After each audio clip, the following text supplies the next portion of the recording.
नारद पुराण हिंदू धर्म के 18 प्रमुख पुराणों में से एक है।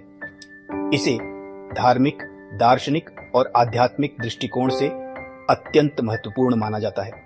नारद पुराण का संबंध देवर्षि नारद से है, जो स्वयं भगवान विष्णु के अनन्य भक्त, भक्ति योग के प्रवर्तक और तीनों लोकों में धर्म के प्रचारक हैं। यह पुराण आर्षि नारद द्वारा धर्म, भक्ति, कर्मकांड, तीर्थों और अन्य विषयों पर आधारित उपदेशों का संकलन है।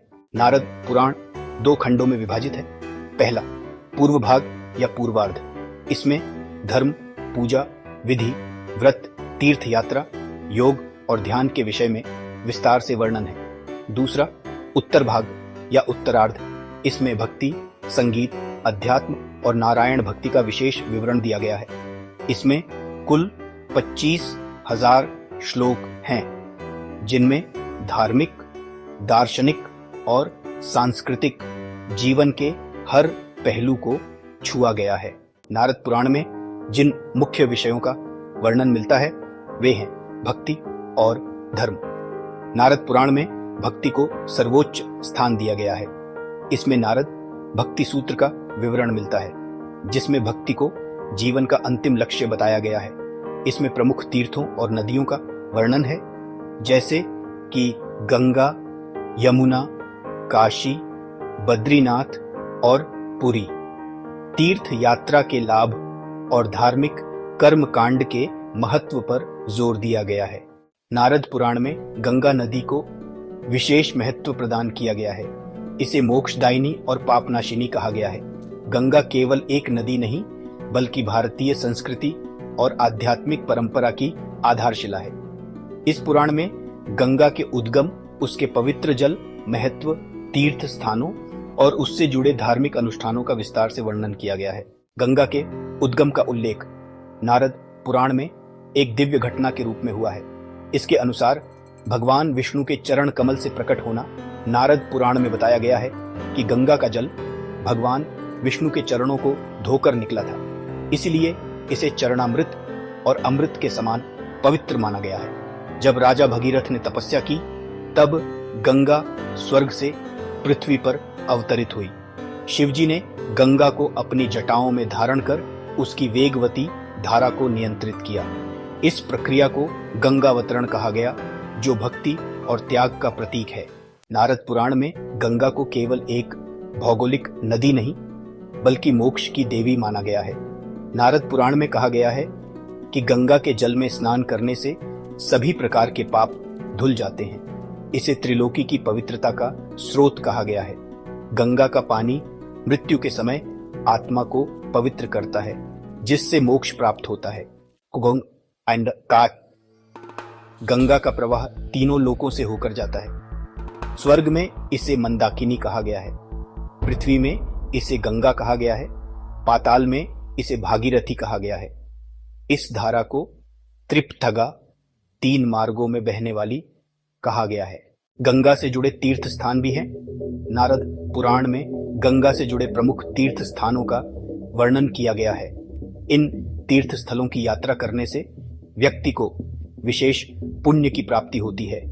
हरिद्वार को गंगा के पवित्र स्थलों में सबसे प्रमुख स्थान दिया गया है। इसे गंगा द्वार कहा गया है। यहाँ स्नान करने से सभी प्रकार के पाप नष्ट हो जाते हैं। नारद पुराण में हरिद्वार को यज्ञ और तपस्या का आदर्श स्थल माना गया है। प्रयागराज गंगा, यमुना और सरस्वती नदियों के संगम स्थल को तीर्थराज कहा गया है। यहाँ माघ मास में स्नान करने का विशेष महत्व बताया गया है। नारद पुराण में कहा गया है कि यहाँ स्नान और दान करने से 7 पीढ़ियों तक के पाप समाप्त हो जाते हैं। काशी को भगवान शिव की नगरी और गंगा के सबसे पवित्र स्थल के रूप में वर्णित किया गया है। यह गंगा के तट पर मणिकर्णिका घाट का उल्लेख मिलता है, जहां स्नान करने से व्यक्ति को मृत्यु के बंधन से मुक्ति मिलती है। नारद पुराण में काशी के बारे में कहा गया है, यहाँ गंगा के जल का एक बूंद भी आत्मा को शुद्ध कर देता है। गंगोत्री को गंगा का मूल स्रोत कहा गया है। नारद पुराण में गंगोत्री की यात्रा को सभी तीर्थ यात्राओं में श्रेष्ठ माना गया है। नारद पुराण में भगीरथ की तपस्या का स्थान विशेष रूप से वर्णित किया गया है। इस स्थान पर गंगा के दर्शन और स्नान करने से व्यक्ति को भक्ति और त्याग का अद्भुत अनुभव प्राप्त होता है। गंगा का वैज्ञानिक और पर्यावरणीय महत्व भी है। नारद पुराण में गंगा के जल को अमृत के समान बताया गया है। इसका वैज्ञानिक महत्व भी उल्लेखनीय है। आधुनिक शोध में भी यह सिद्ध हुआ है कि गंगा का पानी बैक्टीरिया और अन्य रोगजनकों को नष्ट करने की क्षमता रखता है। गंगा के जल में पाए जाने वाले औषधीय गुण इसका एक अद्भुत पहलू है। गंगा में स्नान को आत्मा की शुद्धि का सर्वोत्तम उपाय बताया गया है। विशेष तिथियों जैसे गंगा दशहरा, माघ पूर्णिमा पर स्नान का महत्व अधिक बताया गया है। नारद पुराण में गंगा की पूजा को धन, समृद्धि और मोक्ष का माध्यम बताया गया है। गंगा जल का उपयोग हर धार्मिक कार्य में किया जाता है। गंगा के तट पर अंतिम संस्कार करने से आत्मा को मोक्ष प्राप्त होता है। मणिकर्णिका घाट का उल्लेख इस संदर्भ में विशेष रूप से किया गया है। नारद पुराण में गंगा के पृथ्वी पर अवतरण की कथा दी गई है। राजा भगीरथ ने अपने पूर्वजों की आत्मा की मुक्ति के लिए गंगा को पृथ्वी पर लाने के लिए कठोर तपस्या की।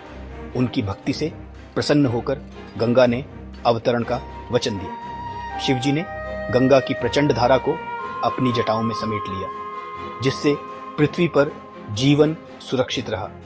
भगीरथ के मार्गदर्शन में गंगा ने पृथ्वी के सभी तीर्थ स्थलों को पवित्र किया। नारद पुराण में यमुना नदी का विशेष महत्व बताया गया है। इसे पापनाशिनी, मुक्तिदायिनी और श्री कृष्ण की प्रिय नदी के रूप में वर्णित किया गया है। नारद पुराण के अनुसार यमुना नदी का उद्गम कालिंदी पर्वत से हुआ है, जिसे हिमालय का एक पवित्र भाग माना गया है। यह नदी भगवान सूर्य की पुत्री और यमराज की बहन है, इसीलिए इसे कालिंदी और सूर्य तनया भी कहा जाता है। यमुना का उद्गम स्थल यमुनोत्री है, जिसे एक महत्वपूर्ण तीर्थ स्थल के रूप में पूजा जाता है। यमुना को भगवान सूर्य की पुत्री माना गया है। सूर्य की ऊर्जा और शक्ति यमुना के जल में समाहित है, जो इसे दिव्य और रोगनाशक बनाती है। यमराज, जो मृत्यु के देवता हैं, यमुना के बड़े भाई हैं। नारद पुराण में यह उल्लेख मिलता है कि भाई बहन के इस पवित्र संबंध के कारण यमुना में स्नान करने वाले को मृत्यु के भय से मुक्ति मिलती है। यमुनोत्री यमुना का उद्गम स्थल चार धाम यात्रा का एक प्रमुख भाग है। यहाँ तपस्वियों और भक्तों द्वारा किए गए यज्ञ और अनुष्ठान का वर्णन नारद पुराण में मिलता है। यमुना नदी श्री कृष्ण की बाल लीलाओं का साक्षी है। वृंदावन और मथुरा के तट पर यमुना के किनारे भगवान कृष्ण ने रासलीला और गोपियों के साथ कई दिव्य लीलाएं की। नारद पुराण में कहा गया है कि यमुना का हर कण भगवान कृष्ण की भक्ति से भरा हुआ है। मथुरा को भगवान कृष्ण की जन्मभूमि माना गया है। यहाँ यमुना के तट पर स्नान करने से विशेष पुण्य की प्राप्ति होती है। नारद पुराण में मथुरा को मोक्ष प्राप्ति का द्वार कहा गया है। वृंदावन श्री कृष्ण की बाल लीलाओं का स्थल है। नारद पुराण में वृंदावन को भक्ति और प्रेम का केंद्र कहा गया है। यमुना के किनारे गोपियों के साथ रास लीला और अनेक भक्तिमय घटनाएं हुई। गोकुल में श्री कृष्ण ने अपनी बाल्यकाल की लीलाओं का आनंद लिया। यमुना के तट पर वंशी रचना, माखन चोरी और कालिया नाग का वध जैसी घटनाओं का वर्णन मिलता है। आराध्यक्ति नारद पुराण में यमुना नदी से जुड़ी कालिया नाग की कथा का विशेष वर्णन है। कालिया नाग के कारण यमुना का जल विषाक्त हो गया था। यह स्थिति मानव जीवन और पशु पक्षियों के लिए घातक थी। भगवान कृष्ण ने कालिया नाग का दमन किया और यमुना को पुनः पवित्र किया। इस घटना ने यमुना को कृष्ण प्रिय नदी बना दिया। यमुनोत्री को यमुना का मूल स्रोत माना गया है। यहाँ तपस्वियों द्वारा की गई साधना का वर्णन नारद पुराण में मिलता है। यमुना में स्नान करने से पापों का नाश और आत्मा की शुद्धि होती है। विशेष तिथियों जैसे यम द्वितीया और कार्तिक पूर्णिमा पर यमुना स्नान का विशेष महत्व है। यमुना नदी की पूजा विशेष रूप से कार्तिक मास में की जाती है। नारद पुराण में यमुना पूजन को धन, सुख और शांति का माध्यम बताया गया है। यमुना के तट पर दीपदान करना जीवन के अंधकार को दूर करने का प्रतीक है। इस अनुष्ठान को मोक्ष प्राप्ति का साधन माना गया है।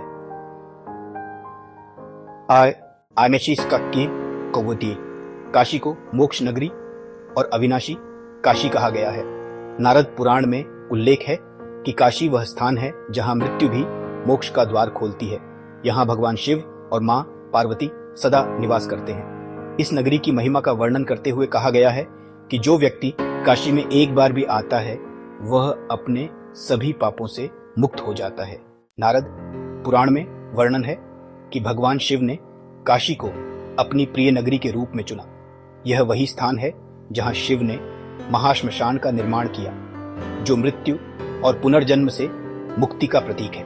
काशी को मोक्ष की नगरी कहा जाता है क्योंकि यहाँ प्राण त्यागने वाले को भगवान शिव स्वयं तारक मंत्र प्रदान करते हैं। इस मंत्र के प्रभाव से आत्मा को मोक्ष प्राप्त होता है। काशी को प्रकाश की नगरी भी कहा गया है। इसका अर्थ है कि यहाँ व्यक्ति को आत्मज्ञान और ब्रह्मांडीय रहस्यों का बोध होता है। नारद पुराण में बताया गया है कि काशी का नाम संस्कृत शब्द काश से लिया गया है, जिसका अर्थ है प्रकाशित करना। काशी को प्रकाश की नगरी कहा जाता है क्योंकि यहाँ ज्ञान का दीपक सदा जलता रहता है।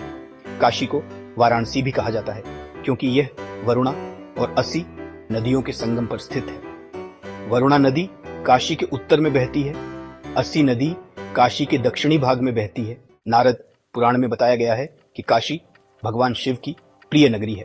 जब ब्रह्मा ने सृष्टि की रचना की तो उन्होंने भगवान शिव से निवेदन किया कि वे इस नगरी को अपना स्थायी निवास बनाएं। शिव ने इसे स्वीकार किया और काशी को अपनी नगरी बना लिया। काशी को उस स्थान के रूप में भी जाना जाता है जहां ब्रह्मांडीय प्रकाश दिव्य ज्योति प्रकट हुआ। यह प्रकाश अज्ञान के अंधकार को दूर करता है और आत्मज्ञान की ओर ले जाता है।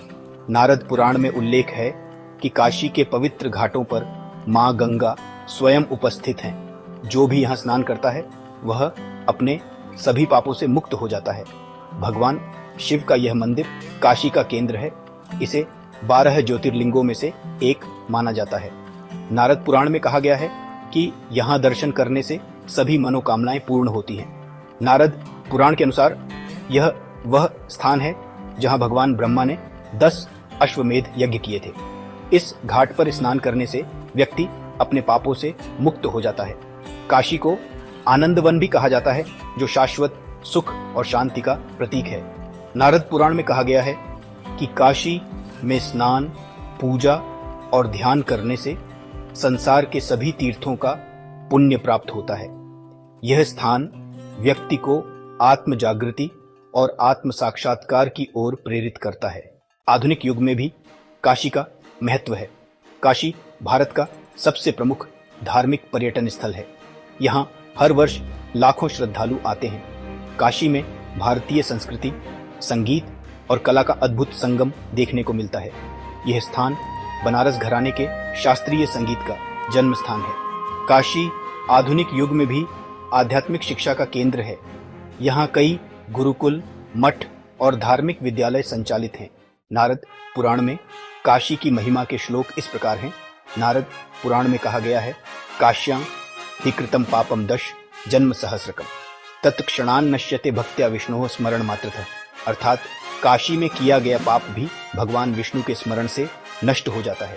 एक और श्लोक है, गंगा तव दर्शनात् पुण्यमाशु विनश्यति काशी क्षेत्रम महापुण्यमेव पाप विनाशनम। अर्थात गंगा के दर्शन और काशी में निवास से पापों का नाश होता है। नारद पुराण में वर्णन है कि बद्रीनाथ भगवान विष्णु का परम धाम है। यह वह स्थान है जहां भगवान विष्णु योग निद्रा में लीन रहते हैं। माता लक्ष्मी ने यहाँ बद्री जुजूब वृक्ष का रूप धारण कर भगवान विष्णु को ठंडी हवाओं और बर्फ से बचाया था, इसलिए इसे बद्रीनाथ कहा जाता है। बद्रीनाथ को मोक्ष प्राप्ति का द्वार माना गया है। नारद पुराण में कहा गया है कि जो भी श्रद्धालु यहाँ आकर भगवान बद्री विशाल के दर्शन करता है वह जन्म मरण के चक्र से मुक्त हो जाता है। बद्रीनाथ धाम अलकनंदा नदी के किनारे स्थित है, जिसे पवित्र और दिव्य नदी माना गया है। नारद पुराण में अलकनंदा को गंगा की एक धारा बताया गया है जो इस स्थान को और भी पवित्र बनाती है। नारद पुराण में बताया गया है कि नारद मुनि ने बद्रीनाथ धाम में कठोर तपस्या की थी। उन्होंने भगवान विष्णु से भक्ति का वरदान प्राप्त किया और इस स्थान की महिमा को स्थापित किया।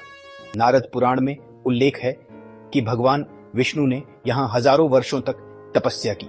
जब हिमालय की ठंडी हवाओं और बर्फबारी ने भगवान विष्णु को परेशान किया, तब माता लक्ष्मी ने बद्री वृक्ष का रूप धारण कर उनकी रक्षा की। बद्रीनाथ के निकट अलकनंदा नदी का उद्गम माना गया है।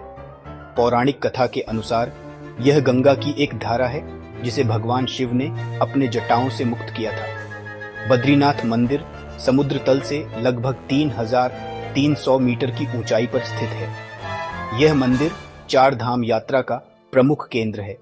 मंदिर के मुख्य गर्भगृह में भगवान विष्णु की 1 मीटर ऊंची काले पत्थर की मूर्ति स्थित है।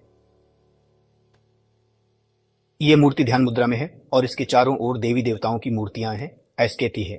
नारद पुराण में बद्रीनाथ धाम के साथ साथ पंचबद्री का भी उल्लेख मिलता है। योग ध्यान बद्री, भविष्य बद्री, आदि बद्री, वृद्ध बद्री, नारद बद्री। बद्रीनाथ 4 धाम यात्रा का एक अभिन्न हिस्सा है।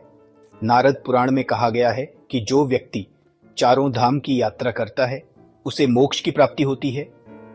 नारद पुराण में बद्रीनाथ को तपस्या और साधना का प्रमुख स्थान बताया गया है।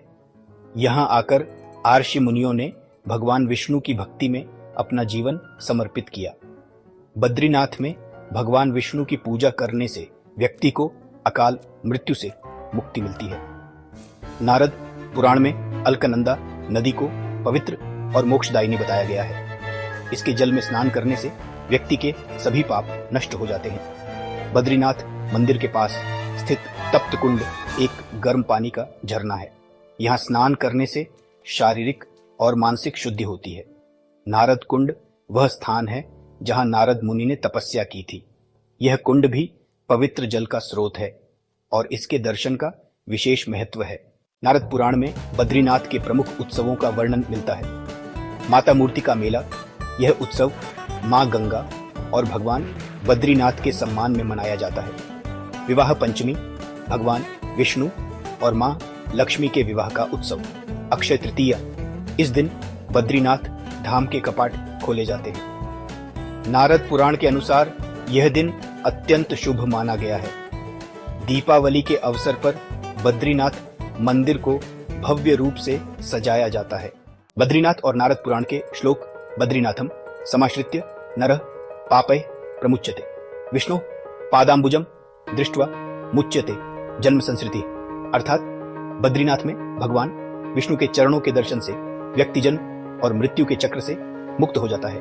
अलकानंदा जलम पवित्रम तपः क्षेत्रम हि बद्रिकम, तत्र स्नानम जपम ध्यानम सर्व पाप प्रणाशनम। अर्थात अलकनंदा के पवित्र जल में स्नान और बद्रीनाथ में ध्यान सभी पापों का नाश करता है। नारद पुराण में उल्लेख है कि पुरी धाम वह स्थान है जहां स्वयं भगवान विष्णु ने जगन्नाथ रूप में अवतार लिया। यह स्थल तीनों लोकों के लिए पवित्र है। भगवान जगन्नाथ अपने भाई बलभद्र और बहन सुभद्रा के साथ यहाँ निवास करते हैं। यहाँ भगवान को विश्व का नायक माना गया है। पुरी धाम को मोक्ष तीर्थ कहा गया है। नारद पुराण में कहा गया है कि जो व्यक्ति यहाँ के भगवान जगन्नाथ के दर्शन करता है वह सभी पापों से मुक्त होकर मोक्ष प्राप्त करता है। नारद पुराण में यह वर्णन मिलता है कि पुरी धाम में पिंडदान, श्राद्ध और यज्ञ करने से पितरों को तृप्ति मिलती है और उन्हें मोक्ष की प्राप्ति होती है। नारद पुराण में राजा इंद्रद्युम्न की कथा का वर्णन है। उन्होंने भगवान विष्णु की अद्वितीय मूर्ति स्थापित करने के लिए घोर तपस्या की थी। उनकी भक्ति और तप से प्रसन्न होकर भगवान विष्णु ने जगन्नाथ रूप में प्रकट होने का वरदान दिया। विष्णु की मूर्ति स्वयं नियम की लकड़ी से प्रकट हुई। भगवान ने अपने भक्तों के उद्धार के लिए यहाँ निवास किया। पुरी धाम बंगाल की खाड़ी के किनारे स्थित है। नारद पुराण में समुद्र को पवित्र और जीवनदायिनी बताया गया है। समुद्र का जल यहाँ स्नान करने वालों को सभी पापों से मुक्त करता है।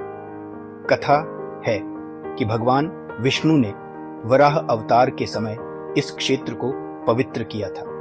नारद पुराण में कहा गया है कि यहाँ भगवान जगन्नाथ ने देवताओं और ऋषियों के कल्याण के लिए निवास किया।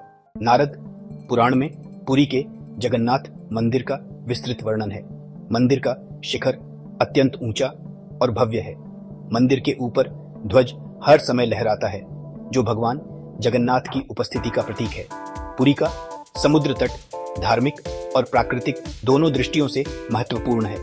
यहाँ के जल को अमृत तुल्य माना गया है। नारद पुराण में रथ यात्रा का भी उल्लेख है। भगवान जगन्नाथ, बलभद्र और सुभद्रा को विशाल रथों में विराजमान कर पूरे नगर में घुमाया जाता है। यह उत्सव भगवान की लीला और उनकी सार्वभौमिकता का प्रतीक है। यह मंदिर पुरी का प्रमुख तीर्थ स्थल है। नारद पुराण में इसे वैकुंठ का प्रवेश द्वार बताया गया है। भगवान जगन्नाथ की मूर्ति में दिव्य ऊर्जा है। यहाँ के दर्शन से सभी प्रकार के पाप नष्ट हो जाते हैं। यह मंदिर भगवान जगन्नाथ की मौसी का घर माना जाता है। रथ यात्रा के दौरान भगवान जगन्नाथ यहाँ कुछ दिनों के लिए निवास करते हैं। मार्कंडेय सरोवर, नारद पुराण में इस सरोवर का विशेष उल्लेख है। यह पवित्र जलाशय पापों का नाश करता है। यहाँ भगवान विष्णु और महर्षि मार्कंडेय ने तपस्या की थी। पुरी का स्वर्गद्वार वह स्थान है जहाँ लोगों की मृत्यु के बाद उनकी आत्मा को स्वर्ग की ओर ले जाया जाता है। यहाँ पिंडदान और श्राद्ध करना अत्यंत फलदायक माना गया है। पुरी का समुद्र महोदधि के नाम से जाना जाता है। नारद पुराण में इसे भगवान विष्णु का रूप माना गया है। समुद्र में स्नान करने से व्यक्ति शारीरिक और मानसिक शुद्धि प्राप्त करता है। नारद पुराण में रथ यात्रा का विशेष रूप से उल्लेख किया गया है। यह उत्सव हर साल बड़े धूमधाम से मनाया जाता है। भगवान के रथों को भक्त अपने हाथों से खींचते हैं। यह यात्रा भगवान के भक्तों के प्रति प्रेम का प्रतीक है। इस उत्सव के दौरान भगवान की मूर्ति को चंदन से अभिषेक किया जाता है। नारद पुराण में मकर संक्रांति और अन्य उत्सवों का भी वर्णन मिलता है। श्लोकों में पुरी की महिमा। पुरी क्षेत्रम महापुण्यम जगन्नाथस्य सन्निधो तत्र दृष्ट्वा हरेर्मूर्तिम मुच्यते जन्म बंधनम। अर्थात पुरी धाम में भगवान जगन्नाथ के दर्शन से जन्म मृत्यु के बंधन समाप्त हो जाते हैं। महासागर तटे पुण्यम तीर्थम वैकुंठमुत्तमम तत्र स्नानम जपम ध्यानम सर्व पाप प्रणाशनम। अर्थात महासागर के तट पर स्थित पुरी धाम में स्नान, जप और ध्यान सभी पापों का नाश करता है। व्रत और उत्सव। विभिन्न व्रतों और उत्सवों जैसे एकादशी, शिवरात्रि, कार्तिक मास और अन्य धार्मिक पर्वों का वर्णन विस्तार से दिया गया है। कर्मकांड और अनुष्ठान, पूजा और हवन की विधियां, श्राद्ध कर्म और यज्ञ के महत्व को विस्तार से समझाया गया है। संगीत और कला। संगीत को भक्ति का माध्यम बताते हुए इसकी महिमा गाई गई है। नारद जी को संगीत का जनक भी माना जाता है। योग और ध्यान। योग, प्राणायाम और ध्यान के माध्यम से आत्मा और परमात्मा के संबंध को समझाने का प्रयास किया गया है।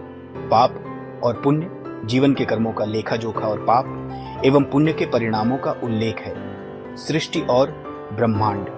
ब्रह्मांड की उत्पत्ति, सृष्टि के चक्र और भगवान विष्णु की महिमा का विस्तृत वर्णन।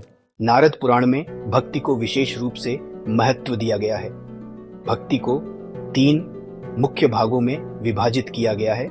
सात्विक भक्ति, जो ईश्वर के प्रति निस्वार्थ प्रेम और समर्पण पर आधारित है। राजसिक भक्ति, जो भगवान से इच्छाओं की पूर्ति के लिए की जाती है। तामसिक भक्ति। नारद पुराण हिंदू धर्म के अनुयायियों के लिए एक गहन प्रेरणा का स्रोत है।